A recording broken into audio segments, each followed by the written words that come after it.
Where do I find the ReSPECT forms?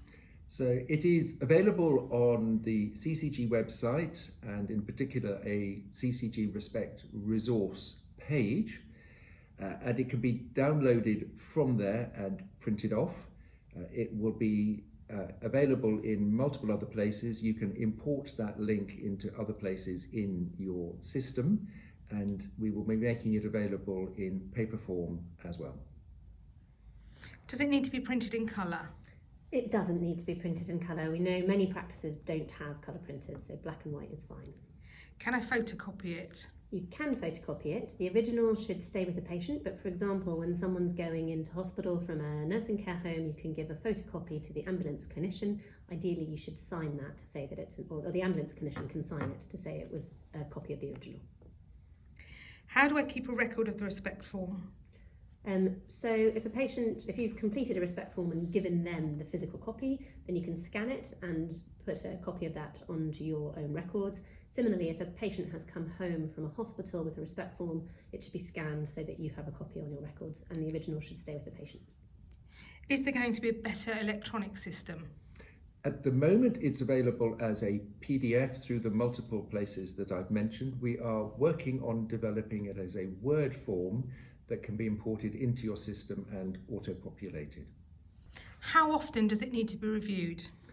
It is not time limited, so when the form has been completed it remains valid, but it would be good clinical practice to review the form when there's a change in the patient's clinical condition, or when they move setting, perhaps into a care home, and that's an opportunity to review with the patient and the family whether their current wishes and preferences remain valid. And at the back of the form here, if I can just show right down the bottom on the second page, is a place that you can indicate with a date that the form remains appropriate for this new situation. So what if the patient changes their mind? So if the patient has changed their mind, that, for example, they don't want as active treatments anymore, or they don't want to go into hospital under different circumstances, then you can cancel the ReSPECT form and write a new one in light of the patient's changed views. If a patient decides that they want more active treatment and that's against your clinical judgment, then it remains that a patient can't demand treatments legally, and in those circumstances we would suggest you ask for a second opinion. Do patients also need to have a DNA CPR? No, they do not. This is instead of the DNA CPR.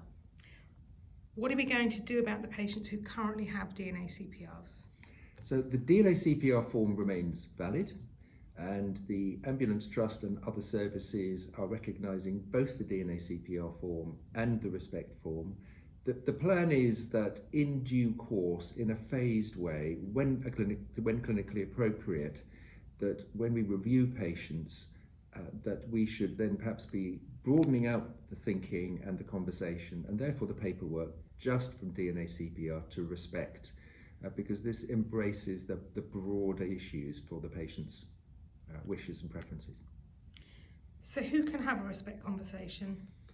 So often it will be the GP having a ReSPECT conversation, but anyone with appropriate competencies can do so, and those competencies are written on the ReSPECT resource webpage along with links of how to get them, and we envisage that, for example, specialist nurses or advanced care practitioners may also develop the competencies to have a ReSPECT conversation.